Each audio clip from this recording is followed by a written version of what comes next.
지난 여름 무더위에 전력난, 거기다 전기요금 부담까지 겹치면서 찜통 교실에서 수업을 해야 했던 학생들. 이번엔 올겨울 추위가 일찍 시작될 것으로 예보되면서 냉동 교실을 걱정하고 있다. 미래의 주역인 학생들을 여름이면 찜통 교실, 겨울이면 냉동 교실로 내몰고 있는 교육용 전기료의 불편한 진실. 그 바람직한 해결 방안을 오늘 열린 토론에서 함께 논의해본다.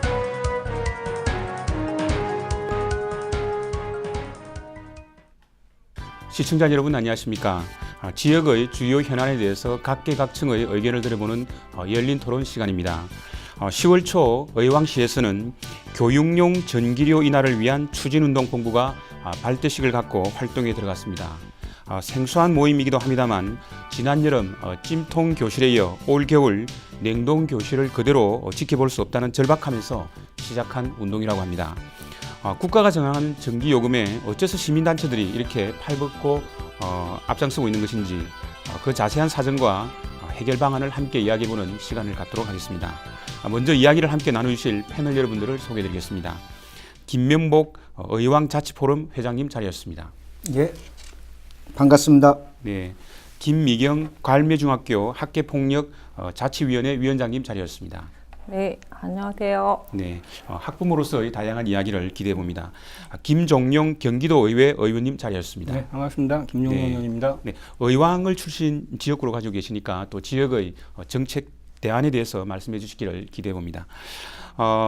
한 설문조사 결과를 보니까 선생님 10명 중 8명은 올여름 겨울 교실이 너무 더워서 수업에 차질을 빚었다고 응답을 했다고 합니다. 실제로 여러 학교들 중에서는 개학을 늦추거나 단축 수업을 한 곳도 있었다고 합니다. 국민소득 2만 5천 불을 넘어서는 대한민국에서 이런 일이 있었다는 게 믿기지 않을 정도라고 생각이 듭니다. 이런 현상들이 실제 현장에서 어떻게 심각하게 나타났는지 그 진단을 좀 하고 갔으면 좋겠습니다. 네, 올여름 지난 1973년 이후로 40년 만에 가장 무더웠다고 합니다. 열대야가 기승을 부렸고 연일 30도씨가 계속되는 폭염 속에서 교실 안은 찜통 더위에 시달려야 했습니다. 비싼 전기료 때문에 에어컨을 억제하는 그 학교 정책에 따라서 마음대로 쓸 수 없는 상황이었고, 또 선풍기를 틀어도 선풍기 바람으로 인해서 그러니까 교과서나 공책들이 날리는 상황이었습니다. 그리고 너무 덥다 보니까 수업 중에 딴짓을 하는 친구들도 많았고, 엎드려서 수업에 집중을 못하는 친구들이 60% 정도 되었다고 합니다. 그러다 보니 가만히 있어도 땀이 주르륵 흘릴 정도의 날씨였는데요. 학생들은 찜통더위 속에서도 흐르는 땀을 닦느라고 수업에 좀 더 원활하게 집중할 수 없었고, 또 가르치는 선생님 또한 힘들긴 마찬가지였다고 합니다. 네. 74년 만에 처음 있었던 네. 무더위다. 네. 이건 뭐 자연현상이니까 어쩔 수 없다 하더라도 그것에 대응하기 위한 여러 가지 이 전기 제품이 있고 대응 방안이 있을 텐데 지금 말씀에 의하면 그런 것들이 전혀 작동할 수 없었고 그 근본 원인은 비싼 전기료라는 말씀을 잠깐 하셨는데 이 찜통 교실이 될 수밖에 없었던 원인 어떻게 저희들이 이해를 하면 되겠습니까? 네, 그 부분은 이제 우리 어른들의 잘못이 제일 큽니다. 아시겠지만 대한민국에는 원전이 32기가 가동 중이거든요. 그 중에서 9기가 지금 고장 상태입니다. 그리고 지난번에 그 매스컴을 통해서 아시겠지만 3기가 그 원전 비리 때문에 일어난 일이거든요. 아시겠지만 원전 전기요금 비용이 가장 저렴합니다. 그래서 국가에서는 원전을 가동하기 위해서 최선을 다했지만 3기가 한 번에 고장 나는 바람에 우리 어른들도 고생을 했지만 아이들이 특히 고생을 많이 했다고 생각합니다. 이건 어른들의 잘못 때문에 아이들이 피해를 많이 당한 사례입니다. 네, 어른의 잘못이라고 말씀은 하셨습니다만 최근에 언론에 보도되고 있는 바에 의하면 결국은 원전과 관련해서 제일 중요한 이 한수원 같은 데서의 어떤 비리, 부패의 연결고리가 결국은 학생들에게까지 피해로 갔다 그런 생각도 하게 됩니다. 최근에 기상예보를 보면 올겨울은 추위가 벌써 일찍 시작될 것이라고 이야기를 하고 있습니다. 이대로라면 지금 당장 올겨울 난방도 문제가 되지 않겠습니까? 뭐 어떻게 예측하고 계십니까? 일단은 저희 대한민국뿐이 아니라 전 세계적으로 기후 온난화 현상으로 인해서 이미 우리 김미경 우리 그 회장님이 얘기하셨듯이 여름에는 옛날보다 더 덥고 아마 올 겨울도 올 여름만큼이나 더 추워서 우리 그 학생들은 아마 그 냉동 교실에서 수업을 하지 않을까 심히 우려되는 지금 상황이 그런 상황입니다. 네. 사실은 뭐 저희들이 늘 이야기하다시피 지금 기후 변화는 이미 시작된 것이고 이런 것이 예측되고 있는데 이에 대한 우리의 준비가 자연의 변화에 대한 준비가 너무 안 되어 있다라는 생각도 해봅니다. 더군다나 70년대 어려운 경제를 극복했던 대한민국의 원동력이 인재를 잘 키웠던 이 교육열에 근거했다라고 본다면 지금 우리가 여름에 찜통, 겨울에 냉동교실에 있다라는 것은 우리 세대가 다음 세대를 위해서 너무 제대로 일을 못하고 있다라는 그런 생각도 들고 있습니다. 이를 위해서 지금 시민단체 학부형들이 지금 모여서 추진본부라는 걸 만들지 않았습니까? 예, 어떤 취지고 어떤 활동들을 하고 있습니까? 원래 이제 처음에는 아까 말씀드렸듯이 성남 학부모에서 처음 시작을 했습니다. 원래 워낙 덥기 때문에 아이들이 우통을 벗고 수업하는 그런 현상이 벌어졌거든요. 그걸 참다 못한 이제 학부모 단체에서 나섰고 그걸 경기도의회에서 받았습니다. 그래서 저희가 결의안도 채택했고 경기도의회 안에다가 추진본부를 만든 겁니다. 그리고 우리 경기도의회뿐만이 아니고 31개 시군별로 이게 전부 다 서명운동을 하자. 그래서 이 요금체제 개편안을 우리가 정부에 입법 발의가 돼 있으니까 그 법안이 빨리 통과될 수 있도록 힘을 모으자는 취지로 저희들이 이제 추진본부도 만들고 시위도 들어가고 그다음에 이제 서명운동도 하는 겁니다. 그리고 이제 의왕시 같은 경우는 10개 시민단체가 지금 합류했습니다. 추진운동본부에. 민주당도 포함되어 있지만 이제 지방분권 포럼이라든가 의제 20일, 그다음에 학원연합회, 보육연합회 모든 시민사회단체가 다 들어온 거거든요. 거기서 서명운동을 해서 그 서명지를 가지고 우리가 산자부나 아니면 그 민주당 원내대표실에 이거 서명지를 제출해서 꼭 이번 요금체제 개편안이 통과돼서 교육용 전기료가 좀 인하될 수 있는 방안을 찾자. 그런 의미로 취지가 된 겁니다.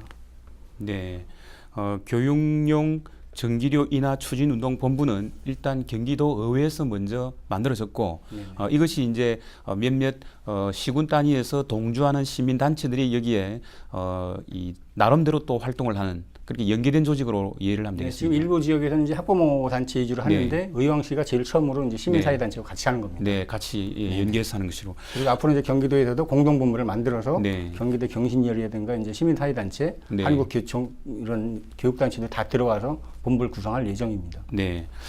그럼 지금 우리 처음부터 시작했던 오늘 모든 것의 논의는 결국은 교육용 전기료가 비싸다. 라는 걸로부터 이제 문제를 풀어갈 수 있을 것 같습니다. 관련해서 지금 우리 좀 알기 쉽게 전기 요금 체계가 어떻게 되어 있고 그 상황에서 교육용 전기료는 어떻게 지금 되어 있는지 이 부분을 짚고 넘어가야 문제점을 이해할 수 있을 것 같습니다. 그걸 좀 설명을 드리자면 네. 현재 그 우리나라에 전기요금 체제가 가장 비싼 게 주택용, 그죠? 그 다음에 일반용, 그 다음에 교육용입니다.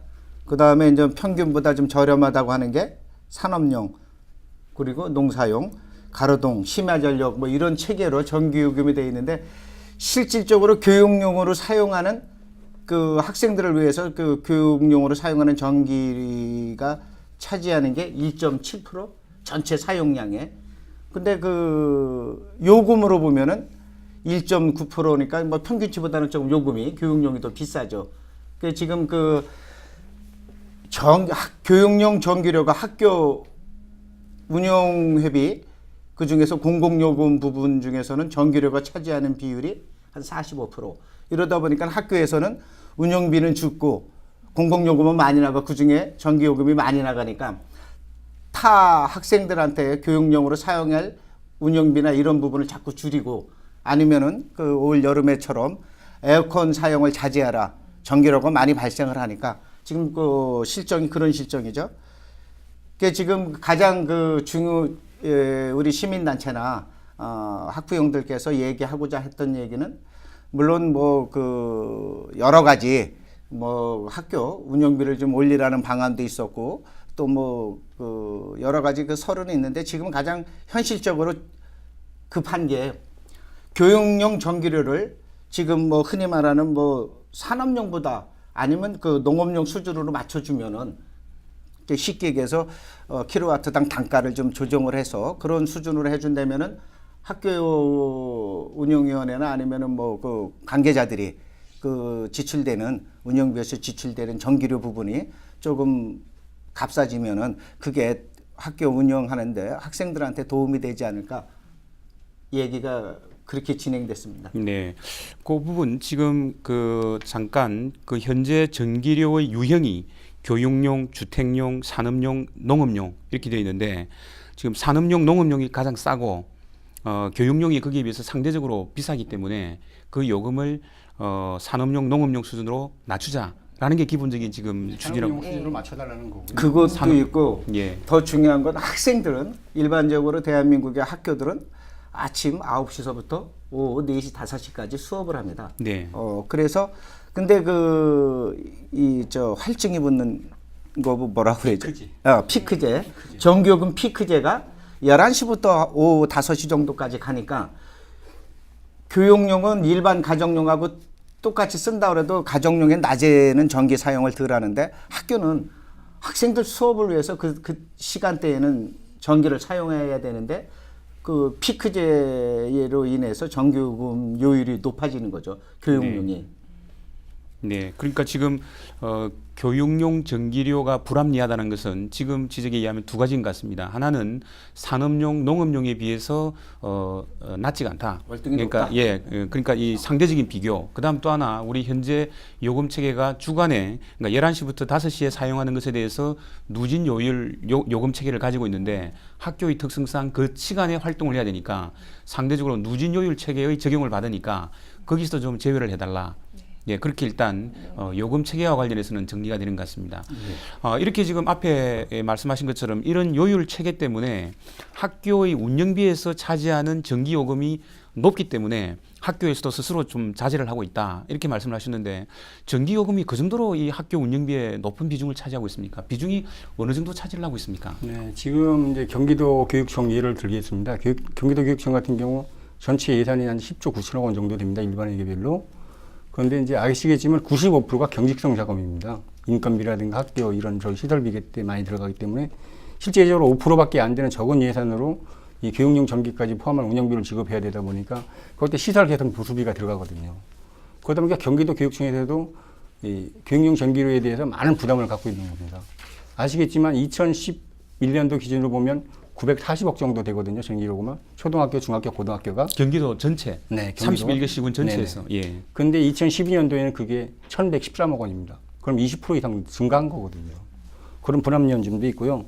아까 우리 김명복 회장님께서 말씀하셨다시피 이 산업용 같은 경우는 92원입니다. 그러면 학교용 교육은 108원이고 16원 정도가 차이 나는 겁니다. 또 중요한 건 누진 적용이 된다는 것과 심야 전기 체계입니다. 아시겠지만 심야 전기가 가장 저렴합니다. 61원 정도 되거든요. 연도별로 차이가 있지만 그리고 이 심야 전기 혜택을 보는 사람들이 대부분 다 대기업이라는 겁니다. 중소기업보다는. 그렇기 때문에 교육용 전기로 일을 하더라도 어떤 산업용에 전혀 미치는 영향이 1.7%에 불과하기 때문에 미미하다 이렇게 말씀드릴 수 있습니다. 네, 교육청 예산 전체 중에 95%가 경직성이고 실제 재량으로 사용할 수 있는 비용이 5%밖에 되지 않는데 한 6천억 정도 되는 겁니다. 예, 그러니까 그 중에 한 1,100억 정도가 교육용으로 교육용 전기가 들어가니까 꽤 큰 비중이라고 생각할 수 있을 것 같습니다. 지금 말씀대로 이렇게 비용이 증가하는 이유 중에 하나는 요율 체계도 있지만 또 한편으로 사용량이 많기 때문에 또 비용이 많이 발생하지 않겠습니까? 지금 이 학교에서 사용하는 전기 사용량은 어떻습니까? 전체적으로 보면 이제 100%를 기준으로 보면 1.7%밖에 안 됩니다. 경영 전기는. 그리고 아시겠지만 대학교가 45%를 차지하고 있고요. 초등학교, 중학교, 고등학교는 44%밖에 안 됩니다. 그렇기 때문에 미미한 수준이거든요. 아까 말씀드렸다시피 산업용 전기가 저렴합니다. 지금 61원 정도 되는 거거든요. 그러면 교육용 전기 절반 수준입니다. 그럼 산업용 전기가 실제적으로 이 학교에 대해 적용된다면 교육용 전기 요금에도 적용될 수 있거든요. 그전 같은 경우는 요금 체제 개편안이 오래됐기 때문에 이 개편안이 나올 때까지만 해도 축전기를 사용을 못 했었습니다. 그렇지만 요즘은 태양열 축전기라든가 태양광 아니면 심야 전기 축전지가 있거든요. 이 축전지를 활용해서 전기 요금을 낮출 수가 있는 시스템이 되어 있습니다. 그런데 그 단가가 비싸기 때문에 아직 교육청에서 손을 못 대고 있는 부분이 있거든요. 네, 그러니까 대체 전기를 사용할 수도 있는데 그렇죠. 아직 그까지는 가지 못하기 때문에 시설비가 투자가 많이 되니까 네, 그 측면이 하나 있고 학교에서 사용하고 있는 전기 사용량은 뭐 그렇게 심각하진 않다는. 네, 1.7%니까 미미한 수준이죠. 예, 물론 제가 어렸을 때를 생각하면 저희들은 다 그냥 그 칠판에 그냥 아날로그식인데 요즘 가보면 상당히 잘 돼 있는 스마트 시설이 있고 전기를 사용할 수밖에 없는 시설이 많다라는 생각도 했지만 실제 중요한 것은 요율 체계 또 누진 체계 여기에서 발생하는 그게 더 크기 때문에 사실은 우리가 정책적인 대응이 필요하다 이렇게 이해를 할 수 있을 것 같습니다. 이런 어떤 국가 전체적인 전력 사용을 자제하기 위해서 이 교육부 교육청에서 또 일선 학교 단위 학교에 또 지침을 보내지 않습니까? 결국은 일선 학교에서는 그 지침 때문에 이 전기 사용을 자제할 수밖에 없을 텐데 이런 부분은 어떻습니까? 그 학교에서는 아까 서두에 말씀을 드렸지만 그 운영비에 전기료 부담이 크니까 특히 여름에는 전 에어컨 가동이나 이런 걸 뭐 사용치 못하게 하고 있는데 그 실질적인 그 전기료가 아까 우리 김종년 도의원님도 말씀하셨지만 교육용으로 사용하는 전체 전기료는 1.7%밖에 안 됩니다. 근데 거기서 그리고 학교 지금 여건상 우리 사회자께서도 얘기를 하셨지만 앞으로 더 발전하면 발전할수록 학교 학생들이 전기를 사용하는 비중이 지금보다는 높아질 거라고 예상을 합니다. 근데 그런 더 전기 사용량이 늘어날 것에 비하면은 학생들이 뭐 더 이상 학교에서 사용하는 전기료가 뭐 줄이라 한다는 것도 그것도 무리일 것 같고 현 상황에서는 그 어느 정도는 그 환경이 학생들을 위한 환경이 갖춰져야 아까 우리 김미경 회장님도 얘기를 하셨지만 날이 더우니까 학생들끼리 그냥 말로 해야 될 일이 서로 짜증이 나고 스트레스 받으니까 치고받게 되고 그죠? 뭐 이런 상황인데 우리 때 공부하던 시절하고 지금 애기들이 공부하는 시절하고는 상황이 틀린데 옛날 시기에서 절약만 사용하지 말라고 강조한다고 그래서 현 상황이 그 전기 사용하는 걸 억제한다고 그래서 맞춰지지는 않을 것 같습니다. 현 상황에서는. 예, 사용량 줄이기는 결국은 힘들다라는 말씀인데 또 한편으로 생각하면 전에는 이제 주 5일제 이전에는 여름 방학이 좀 길지 않았습니까? 주 5일 수업을 하다 보니까 여름 방학이 짧아지고 또 제가 잘은 모르겠습니다만 학교에 설치되어 있는 전기 기기들의 어떤 효율성 이런 것도 좀 연관이 있을 것 같습니다. 어떻습니까? 지금 여름방학이 많이 짧아졌는데요.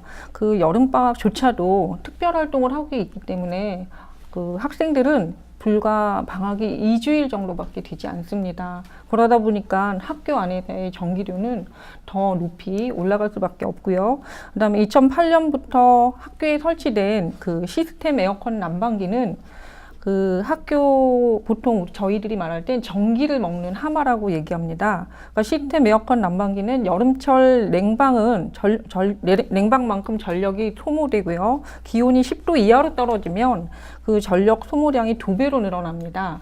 그리고 가스나 석유의 난방 효율은 80%인데 이 전기, 그러니까 시스템 난방은 35% 정도의 그 열 효율을 가지고 있지 못합니다. 그러니까 값싼 설치비와 그리고 사용의 편리성 때문에 미처 에너지 효율을 생각하지 못하고 이제 설치를 해서 문제가 됐고요. 여기에 또 계속되는 전기료 인상 그리고 그런 것을 예측하지 못했기 때문에 지금에 와서 폭탄 전기 요금을 맞는 것 같습니다. 네. 결국 뭐 주 5일제로 인해서 여름 방학이 짧아진 건 있지만 그렇다고 해서 바꿀 수는 없으니까 이건 뭐 우리가 수용해야 될 것이고 특히 이런 지금 말씀하신 시스템 에어컨 이 기계들 이런 것들의 효율성을 올리는 제고하는 노력도 병이 돼야 될 것 같습니다. 결국 뭐 핵심은 교육용 전기 가격을 어떻게 할 것인가 이게 그 정책적으로 또 우리가 대응을 해야 될 방법인데 어느 정도 낮추면 되는지 그런 어떤 대안이 지금 마련되어 있습니까? 네, 지금 저희들이 이제 서명 작업하는 이유도 거기에 있습니다. 지금 이제 아시겠지만 이제 여러 국회의원님들께서 이제 입법이 발의된 상태입니다. 그렇지만 이게 1, 2년 내에 발의된 게 아니고 한 4, 5년 지났거든요. 그렇지만 이게 법안으로 통과가 안 되는 이유가 정책 당국자들이 문제하고 한 점, 그다음에 이제 그 어떤 그 산자부라든가 이런 데서 반대가 심하거든요. 아시겠지만 교육용 전기는 대폭 인하할 수 있는 수준이 충분히 있습니다. 아까 얘기했다시피 심의 전기를 활용하는 방안도 있고요. 그 다음에 또 문제는 뭐냐면 기본요금 체제를 만들 때 교육용 전기는 불합리한 점을 많이 당합니다. 산업용 같은 경우는 봄이나 겨울이나 여름이나 가격이 다 똑같습니다. 요일 적용하는 게. 그렇지만 교육용은 여름하고 겨울에 피크거든요. 봄, 가을은 별로 쓰지 않습니다. 그런데 겨울을 기준으로 해서 기본요금을 산정하다 보니까 단가가 높아질 수밖에 없는 겁니다. 산업용 수준도 안 되더라도 기본요금을 면제하지 않으면 결국은 그 수준 10% 20% 늘린다고 해도 그 미미한 수준밖에 안 되는 겁니다. 그 요금 체제 개편을 해야 되고요. 그다음에 전략산업기반기금이라는 게 있습니다. 이 전략산업기반기금이라는 건 뭐냐면 이제 그 중소기업들한테 혜택을 주기 위해서 특히 이제 뭐 제조업 분야 이런데 이제 그 혜택을 주기 위해서 이제 만든 제도인데 그게 경기도 교육청에서 1년에 내는 비용이 36억입니다. 그것만 면제해 주어도 교육청에서는 많은 효과를 볼 수 있는 거거든요. 그다음에 기본요금 삭제, 그다음에 요금체제 개편, 전력산업기반기금 이런 거를 면제해 줄 수 있는 분야는 충분히 있다고 봅니다. 그리고 대체에너지 같은 경우도 우리가 고민해봐야 할 필요가 있는 겁니다. 그래서 아까 축전제 얘기를 말씀드린 거고요. 예, 아주 많은 대안을 한꺼번에 말씀하셨기 때문에 좀 하나하나씩 좀 짚어봤으면 합니다. 자, 첫 번째가 기본 요금을 면제시키자라는 거 있습니다. 그러면 일정 수준 이하는 면제를 하자 이런 의미로. 그러니까 아까 이제 요금 체제 개편이 이제 예. 그 기본 요금을 산정할 때 네. 교육용은 피크제 때 그 비용을 적용을 합니다. 네. 기본 요금을. 그러다 보니까 겨울에는 많이 쓰거든요. 겨울에. 그러면 11월 달부터 2월 달까지 교육용 전기요금을 쓰면서 가장 피크제 때 그걸 산정으로 해서 기준으로 해서 기본 요금을 책정하다 보니 단가가 높아질 수밖에 없는 거고요. 그러니까 교육청에서는 이런 얘기를 하는 겁니다. 차라리 월별로 기본 요금을 산정해버리면 최소한도 10% 이상은 교육용 전기료가 다운될 수 있다. 이런 식으로 접근할 수도 있는 거예요. 네, 기본 요금 면제라고 하는 게 정확하게 말을 하면 그 기본 요금의 설정 자체가 가장 많이 이용했던 피크 타임을 기준으로 만들었기 때문에 그렇죠. 너무 높게 설정되어 있다. 네네, 그래서 그거를 월별 이용에 따라서 합리적으로 낮추자. 그럼요. 예, 월별로 월별 계산해버리면 네. 거기도 10% 낮아지고 기본 요금을 면제하게 되면 지금 치해가 보면 교육용 전기요금은 기본 요금이 45%, 네, 그다음에 상용 요금이 55%거든요. 네, 네. 그렇기 때문에 기본 요금을 면제할 수 있는 방안이 충분히 있습니다. 그걸 면제해버리면 전체적으로 한 25%에서 30% 정도의 교육용 전기료 인하가 효과가 나타나거든요. 네, 면제라기보다는 정확하게 말하면 기본 요금을 인하하자는 말씀입니다. 그렇죠. 없애자는 게 네네. 아니라 예, 지금 면제는 이제 특혜가 되니까 그건 힘들고요. 네. 피크에 맞춰져 있으니까 네. 피크에 맞추지 말고 월별로 계산을 해서? 낮추자라는 네네. 예, 예. 기본 요금의 합리적 재설계로 네네. 이해를 하겠습니다.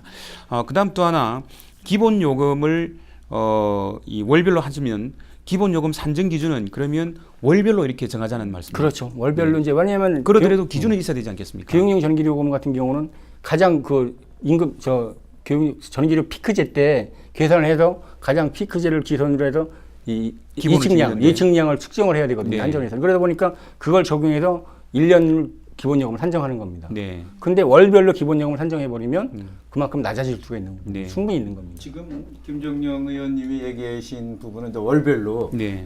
그 최대 수요 전력 점검 시기를 월별로 하자는 얘기고 지금 저 경기도 교육청에서 나온 안이 오히려 그 최대 수요 전력 검침 시기를 7, 9월 달로 지금 뭐 11월, 12월 달이 아니라 12월에서 2월 달이 아니라 7월, 9월로만 조정을 해도 전기요금이 그 90억 10% 가까이 정도. 네네, 10% 정도 나아야 절감을 된다고 할 수 있다는 얘기죠. 그러니까 거기에 한 발 더 나가서 김종영 의원님은 아주 그 점검을 월별로 잡자. 그렇죠. 그죠? 월별로 계산을 해버리면 네. 그렇게 하면 그 봄가을 기준 같은 요금이 경우는 네, 기준 요금이 낮아지는 겁니다. 그렇게 되다 보면 전체 요금이 낮아질 수 있을 거라는 제안을 하시는 것 같아요. 네네 맞습니다. 예. 그럼 단가가 이렇게 달라질 이유도 없고. 그럼요. 예. 네네. 그러면 산업용 전기도 저 기본 요금이 다 있는 것도 기본 요금 삭제하라 면제하라는 얘기는 좀 멀거리인 것 같고요. 그러면 그런 식으로 그 이제 접근하는 겁니다. 월별로 하는 거 말고요. 평균을 잡아서 1년 평균으로. 그것도 1년 가능합니다. 평균. 아, 예. 그게 일년 이제 평균으로 해서 하는 그 건데 최대 전력 검침 시기를 지금 가정용이나 산업용 12월에서 2월로 지금까지 해 왔걸랑요. 그러다 보니까 이제 기본 요금이 좀 높았던 거고. 그래서 7월이나 9월로 그래도 7월, 9월도 전력 사용량이 많죠. 네, 그렇죠. 겨울보단 덜해도 지금 그 얘기를 경기도 교육청에서 제안하는 얘기가 네. 그 얘기입니다. 예. 네. 산업용 같은 경우도 이제 그 1년 평균으로 해서 기본 요금을 산정하는데 교육용만 그렇게 그 피크제 때 활용하는 겁니다. 네. 지금 그 최대 수요 전력 검침 시기를 언제 설정하느냐 이게 우리 알기 쉽게 설명한다면 어떤 사업을 함에 있어서 거기에 과세를 부과를 할 때 매출액에 따라서 가장 높은 매출액에 세율을 부과한다고 했을 때 네네. 제일 잘 팔리는 시기에 계산을 검사를 해서 그 시기를 기준으로 과세를 하니까 예. 실제 매출이 발생하지 않은 지역 그 시기에는 손해를 본다. 그렇죠. 그래서 차라리 전체를 평균을 하든가 네. 아주 몰리는 12월, 2월이 아니라 조금 7월 정도에 하자. 그 검침 시기를 바꾸는 것만으로도 요금 체계를 좀 바꿀 수 있지 않겠느냐라는 말씀인 것 같습니다. 그럼 기본 요금의 어떤 재설계 그리고 그것과 관련한 검침 시기도 재설계 이렇게 이해를 할 수 같습니다.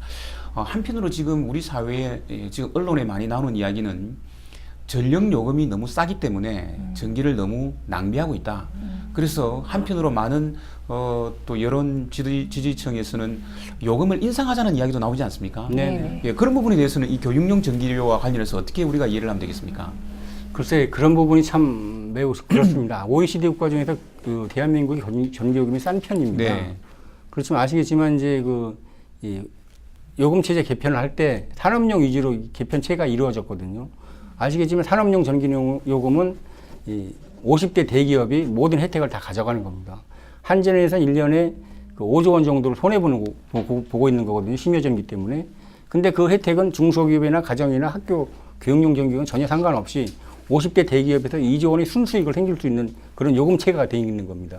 그 요금 체제를 이번에 이제 그 산자부에서 경발위원회를 통해서 경발위원회라고 이제 그 에너지관리연구원을 통해서 이제 용역해서 결과가 나오거든요. 10월 달에. 그러면 요금 체제 개편을 하는데 산업용 위주로 하지 말고 이게 일반 가정용 같은 경우도 아시겠지만 일반 가정용 같은 경우 모든 국민이 거기에 해당하는 민원인입니다. 그렇기 때문에 일반 가정용을 올릴 수 있는 체제는 아니거든요. 근데 요금 체제 개편을 평균을 내서 전체적인 틀에서 봐야 되는데 산업용 위주로 짜여다 보니까 오히려 산업계 혜택이 많은 그런 구조가 돼 있는 거거든요. 그래서 저희들은 이 구조를 산업용으로 하지 말고 대한민국 형편에 맞게 요금 체제를 개편하더라도 교육용 전기요금은 충분히 인하할 여지가 있다. 이런 취지로 접근을 했습니다. 근데 지금 한전의 입장에서는 교육용 전기료에 대해서도 이미 낮출 만큼 낮추었다. 이런 입장도 지금 보이고 있지 않습니까? 네, 그렇습니다. 2008년도를 기준으로 보면 2008년도에 이제 교육부에서 이제 교육과위원들이 열심히 노력해서 28% 한 번에 내린 적이 있습니다. 근데 그 이후 5년 동안에 매년 평균 6% 이상 올려서 지금 34.1%가 지금 올라가 있는 상태입니다. 원위치 된 거거든요. 물론 아시겠지만 아까 말씀드렸다시피 스마트 시대다 보니까 교육용 전기요금은 계속 더 늘어날 수밖에 없어요. 올 겨울도 마찬가지고 내년에 또 마찬가지입니다. 평균적으로 20% 증가된다고 보는 거거든요. 네. 또 아까 그 의원님 말씀 중에 전력 산업 기반 기금에 일정 전기 사용료의 일정 비율이 이제 납입되고 있기 때문에 결국은 전기 요금을 높이고 있다.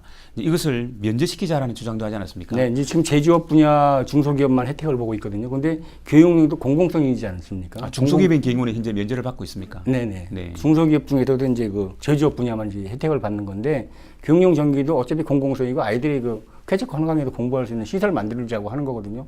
우리 미래 세대 아닙니까? 우리 미래를 책임질 사람들인데 그 사람들한테 이런 혜택을 준다고 해서 반대할 국민은 없다고 봅니다. 저는. 그렇기 때문에 아까 말씀드린 36억 원이거든요. 적은 돈은 아닙니다. 그 기금 내는 걸 면제시켜줘도 교육청에서 많은 혜택을 보는 거고 교육용 전기는 그만큼 단가가 낮아질 수 있다는 얘기입니다. 네. 전력산업기반기금도 결국은 이 자금을 가지고 전력 관련 R&D 연구개발비에 쓰고 있는 거기 때문에 교육용 전력이라면 면제하는 것도 어떤 합리적인 근거가 되리라는 생각도 한번 하게 됩니다. 또 한편으로 앞에 말씀 중에 대체 에너지를 개발해서 좀 요금을 인하하는 생산 단가를 낮추자는 말씀인 것 같은데 지금 보면 태양광을 이용한 태양열을 이용한 이 그 에너지가 자체 생산하는 지역이 많이 발생하지 않습니까? 학교라면 운동장이라든가 이 교사 옥상을 이용해서 많이 할 것 같은데 이게 아직 학교 측에 그렇게 활성화가 안 돼 있는 것 같습니다. 그 이제 이유가 있습니다. 이제 저희 같은 경우 제가 이제 경제투자위원회다 보니까 이제 그 에너지 산업과가 저희 소관 기관입니다. 그래도 태양광 발전 시설에 대해서 이제 관심도 많이 갖고 접근을 했는데 지난번에 조례안도 개정을 했거든요. 경기도도 조례안을 개정했고 경기도 교육청에서도 이제 학교 옥상을 이제 저렴하게 사용할 수 있는 그 기반을 만들어 놨습니다. 아시겠지만 근데 초기 단가가 많이 들거든요. 그러니까 교육청이나 교과부에서 지원을 해주지 않으면 학교 자체적으로 시설을 설비하기 힘듭니다. 경기도에서도 이제 그 저소득층하고 처음에 이제 접근은 20억 정도의 예산을 마련해서 이제 31개 시군에 10개 사회복지시설에 태양광 설치를 하자고 제안을 했었습니다. 근데 그게 받아들여지지 않았고 예산이 삭감되면서 6억 가지고 했는데요. 지금은 20kW 기본으로 해서 31개 시군별로 20kW 기본으로 해서 지금 에너지 복지시설, 태양광 발전 설비가 진행되고 있습니다.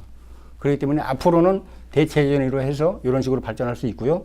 또 축전지가 아시겠지만 태양광 축전지도 발등이 됐고 전기로 인한 이런 빛으로 인한 LED 조명 있죠. 네. 그런 거는 축전지도 있고 그다음에 이제 도시가스 축전지 이런 것도 많이 개발이 된 상태입니다. 지금 R&D 센터가 지금 경기 단국대 수지 단국대 그 부지 R&D 센터가 있는데 거기 현장을 방문해 보니까 기술이 많이 발전돼서 조명 하나로 이 선풍기가 돌아갈 정도로 이제 시스템이 돼 있거든요. 그런 축전지를 개발을 해서 그걸 설치한다면 학교 교육용 전기는 많이 혜택을 받을 수가 있는 건데 아시겠지만 심야 전기는 산업용에만 적용된다는 문제점이 있습니다. 지금 현태는. 네, 알겠습니다. 중요했던 부분이 지금 안양 군포 의왕에서 태양광 발전소를 만들고 있어요. 근데 시민 태양광 발전소인데 돈을 각자 출연을 해서 만들어가는 거고 안양시 같은 경우에는 예산도 좀 거기에 편성이 돼 있고 그래서 아마 안양에서 먼저 만들지 군포에서 먼저 지금 군포 같은 경우에는 시청 옥상에 그 자리를 태양광 발전소를 설치하는데 그게 5kW짜리예요. 네. 근데 그런 식의 접근을 교육용 전기하고 하기가 너무 멀고 지금 태양광 발전소 아니면은 에코 빌딩식으로 줘서 학교를 그렇게 만든다면 에너지 절약 방향에도 좋고 학교에서 사용하는 그 전기 절약하는 데도 좋은데 우리나라가 지금까지 교육용에 그런 의식을 안 해왔기 때문에 이제 와서 전기료 부분이 부담이 운영비에 많이 됐고 지금 김종용 도의원님이나 지금 일반적으로 얘기하시는 에코 건물이랄지 아니면은 태양광 발전소 이런 거를 학교 자체 재개해서 만들어 놓고 거기서 한국전력에 다시 팔더라도 전기 정도는 할 수 있는 부분이 있는데 지금부터 시작해도 대한민국에 있는 전체 학교나 이런 시설을 그렇게 바꾸자면은 언제까지 얼마 동안 예산을 받아서 진행을 하려면 시간이 네. 얼마나 오래 걸리겠다는 얘기죠. 알겠습니다. 이게 필요한 방향이긴 하지만 당장 현재의 문제를 해결하기는 아직 부족하기 때문에 결국은 이 요금 체계의 개편이 더 절실하다라고 이해를 할 수 있겠습니다. 한편으로 보면 이번 여름에도 강남은 시원하고 강북은 더웠다 이런 이야기도 있습니다. 결국 이 에너지에 따른 지역 간 불평등의 문제도 발생하는 것 같은데 학교 운영비에서 이 냉난방비에 조금 더 정액을 할 수 있는 이런 여지를 한번 생각해 보는 건 어떻겠습니까? 아까 김종용 의원님이 이미 다 말씀하셨는데요. 저희 일단은 합리적인 요금 적용이 먼저 필요하고요. 학교 시설을 친환경적으로, 그러니까 아까 얘기한 그대로 태양광을 이용한다든지 요즘 학부모들 사이에서 신설된 학교 중에 태양광을 설치한 학교가 많이 있습니다. 근데 올여름 같은 경우를 겪다 보니까 학부모들 사이에서 그 학교로 몰리는 현상이 이제 생겼어요. 그러면서 그 태양광 때문에 그 학교는 좀 시원하고, 그러니까 전기요에 대한 부담이 적다 보니까 아이들이 굉장히 쾌적한 환경에서 공부할 수 있는 게 보이니까 그쪽 학교로 많이 몰리고 있습니다. 그러니까 아까 말씀하셨듯이 LED 전등을 교체한다든지, 그러니까 전문가 의견에 의하면 전기 사용 시스템 설치를 하면 전년 대비 20% 정도의 전기 요금을 절감할 수 있다고 하니까 그런 차원에서 증액을 할 수 있지 않나 생각합니다. 네. 지금 우리가 학교 급식비와 관련해서 보편적 복지를 이야기하고 있습니다만 이 전기야말로 그야말로 보편적 복지, 모든 학생이 혜택을 누리는 거기 때문에 가장 우선순위가 높아야 되지 않을까라는 생각도 한번 해봤습니다. 전기료 인하는 당연히 이 정책적으로 한번 진행도 하시지만 또 한편으로 대체 에너지도 또 한번 우리가 장기적으로 생각해보고 또 한편으로 이런 전기료 인하를 주장하면서 우리 스스로 전기 사용료를 좀 줄여나가는 에너지 절약의 노력도 좀 같이 병행해야 되지 않겠습니까? 당연히 같이 이루어져야 되고 학교에서도 똑같은 그 소재를 쓴다면 단열재 같은 거 또 열이 빠져나가지 않게 그렇게 하고 건물 같은 것도 좀 오래됐으면 개부수를 통해서 냉난방에 도움이 될 수 있는 그런 시설을 하면서 바꿔가면서 교육용 그 전기료에 대한 부분을 정부에다가 우리가 좀 요청해야 될 것 같고, 여러 가지 안들은 많아도 지금 가장 그 교육용 전기료 부분이 우리 그 미래에 대한 투자 부분에서 우리 그 교육 그 전기료에 대한 그 부분이 빨리 체계적으로 진행이 돼야 우리가 우리 그 후세 미래에 투자하는 게 가장 빠르지 않을까? 방식은 그런 방식 같고 우리 나름대로 아니면 학교에서 학생들도 자체적으로 절약을 하거나 좀 더 노력하는 모습은 있어야 될 것 같습니다. 아무래도 요즘 세대 애들이 참는 게 좀 예전보다 부족하다 보니까 가정에서의 교육이 먼저 일단 그 에너지 교육에 대한 그 많은 그 도움이 필요로 부모님의 교육이 좀 필요로 할 것 같고요.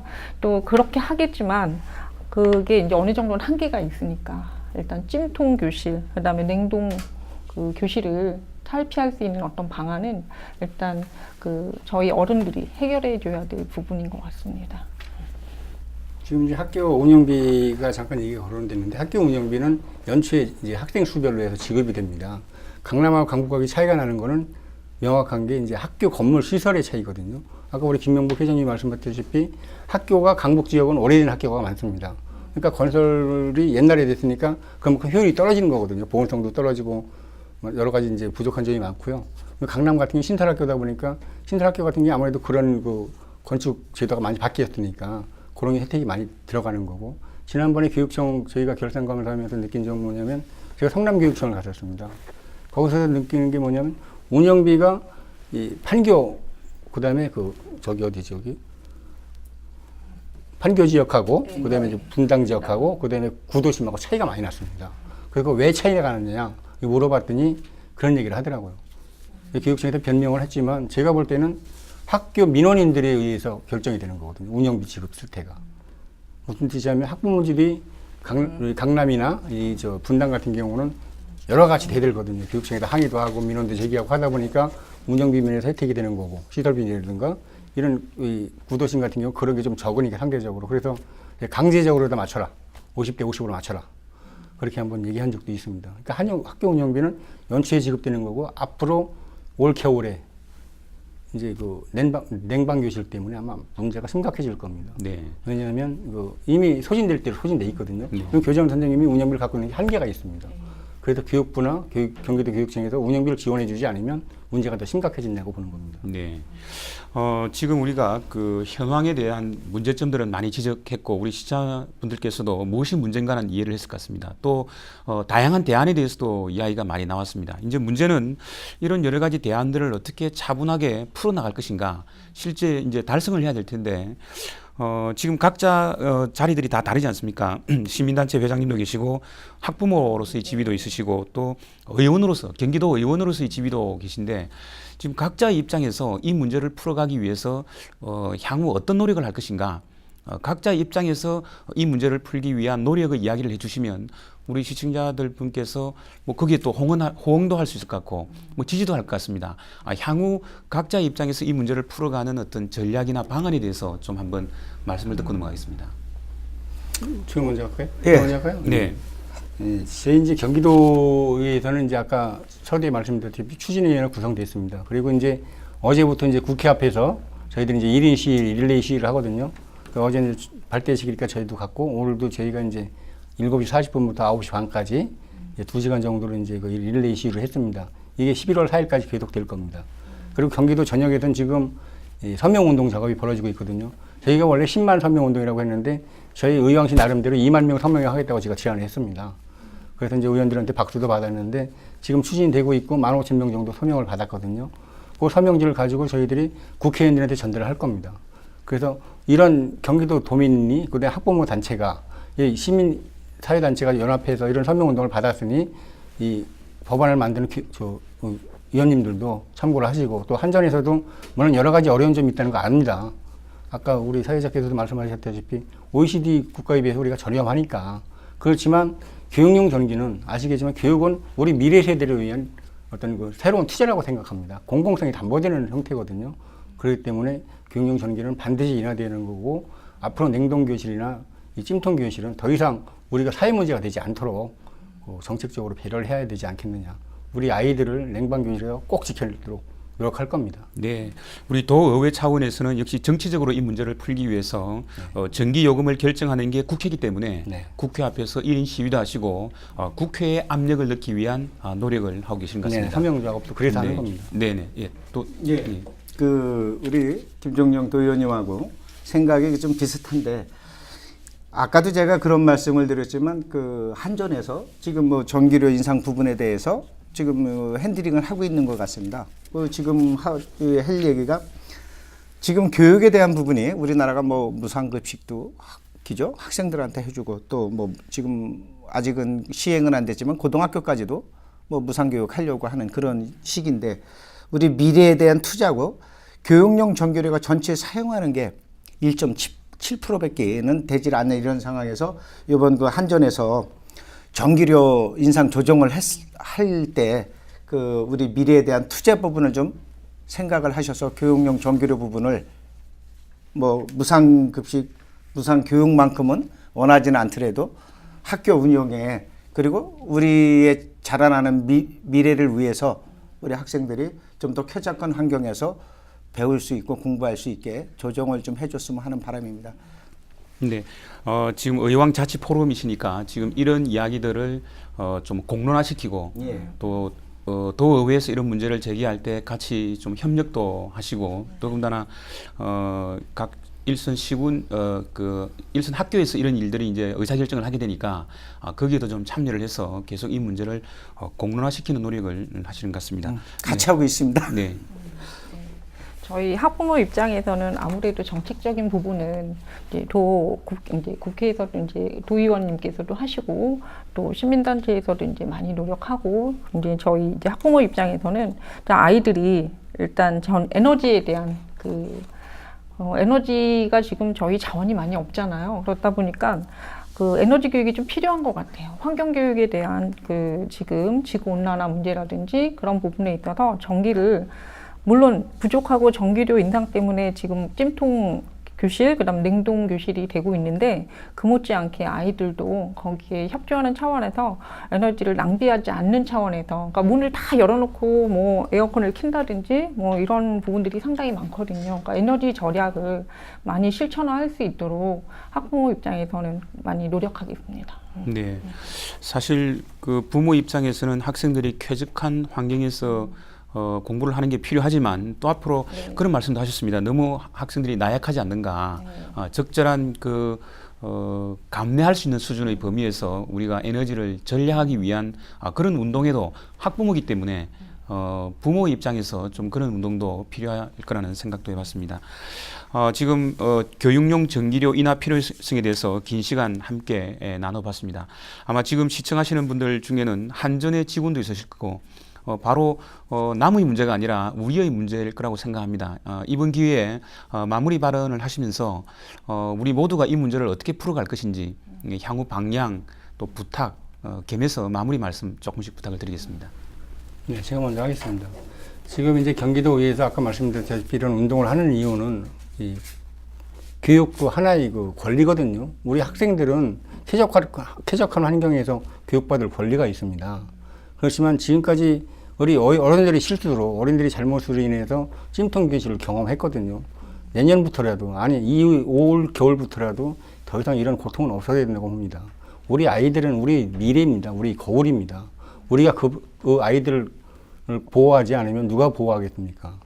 우리 경기도 의원들과 우리 시민사회단체가 모두 합심해서 이 서명운동을 전개하고 이 서명용지를 위에 전달함으로 해서 몇 년 동안 이게 요금체계 개편이 이루어지지 않았습니다. 그거 입법을 발의해놔도 통과가 되지 않았거든요. 방해 세력이 많기 때문에 이것만큼 반드시 통과돼서 내년부터는 이런 거 가지고 우리가 서명운동하고 이런 일이 없었으면 좋겠고 우리 아이들에게 참 어른으로서 참 미안하고 낯이 부끄러워서 뭐라고 할 얘기가 좀 별로 없습니다. 꼭 교육용 전기료는 반드시 인하해야 되는 거고 그걸 하기 위해서 우리가 노력할 거고 반드시 우리 아이들 지켜낼 것입니다. 고맙습니다. 네. 이 국회에서도 이게 지금 핸들링 하고 있고 우리 그 정부에서 그 정부 차원에서 정책의 일환으로 이 부분을 조금 다뤄주셔야 우리 그 미래에 대한 투자의 개념을 가지고 진행을 해주시면은 큰 무리는 없을 것 같아요. 그죠? 다시 한번 간곡히 우리 이 TV를 보시는 시청자나 또 뭐 저 역시 우리 김무경 회장님도 그러실 거고 만들어가는 대한민국을 위해서 이 교육용 전기료 인하 부분을 정책적으로 좀 진행을 해줬으면 하는 바람입니다.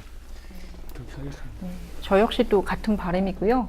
그 아이들이 쾌적한 교실 그리고 건강하게 공부할 수 있도록 좋은 조건에 좋은 여건으로 만들어 주시기를 간곡히 부탁드립니다.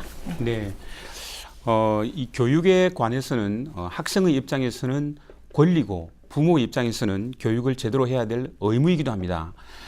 지금 우리가 우리 부모 세대가 농업 사회에서 산업 사회로 오는 과정에서 우리 부모 세대는 구멸망정 자식들의 교육을 위해서 애쓴 노력으로 지금 우리가 OECD 회원국이 되었고 국민소득 2만 5천 불을 넘어서고 있습니다. 그런 만큼 우리 세대가 또 다른 다음 세대를 위해서 해야 될 의무이기도 한 것 같습니다. 오늘 이야기가 되었던 교육용 전기료 인하뿐만 아니라 더 나아가서 에너지의 절약 그리고 대체 에너지 개발 이런 것들을 다 모아서 우리 학생들이 쾌적한 환경에서 공부할 수 있는 분위기를 만들어주는 것이 우리의 의무라는 생각도 해봤습니다. 시청해주신 여러분 고맙습니다.